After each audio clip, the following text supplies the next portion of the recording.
नेपाली 100 रुपियाँको नोटमा चुच्चे नक्सा राखेर राष्ट्र बैंकले नयाँ नोट छपाएको छ। यही एउटै नोटको कारणले इन्डिया तर्सिएको छ। ठुलो हलचल मचिएको छ इन्डियामा। यही वो नोट है जो इन लोगों ने छापा है।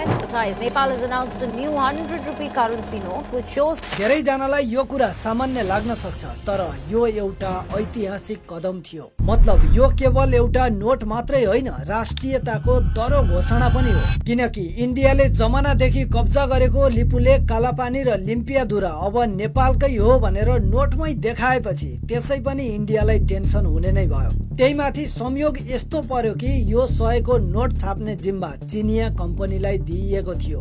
हुन त हाम्रो देशको नोट कहाँ छाप्ने हाम्रै मर्जीको कुरा हो, तर इन्डियालाई काउन्टर दिएर चुच्चे नक्सा नोटमा राख्नु अनि त्यही नोट चाइनामा छपाउनु। यसको मतलब अब कुरा एउटा नोटको मात्रै होइन, नक्सा, इतिहास र शक्ति सन्तुलनसँग जोडिएको छ। अब फेरि 1000 का नयाँ नोट छपाउने जिम्मा पनि राष्ट्र बैंकले चिनिया कम्पनीलाई नै दिएको छ। यसै गरी अरू पनि नेपाली नोटहरू कहाँ छापिन्छन्, कसरी छापिन्छन्, कति खर्चमा छापिन्छन् भनेर बुझ्न चाहनुहुन्छ भने कमेन्टमा यस लेख्नुहोस्। अर्को भिडियो तपाईकै रोजाइमा आउनेछ। त्यसै गरी चुच्चे नक्सा भएको यो नयाँ नोटको बारेमा तपाईँ के भन्न चाहनुहुन्छ त्यो पनि कमेन्ट गर्नुहोस्।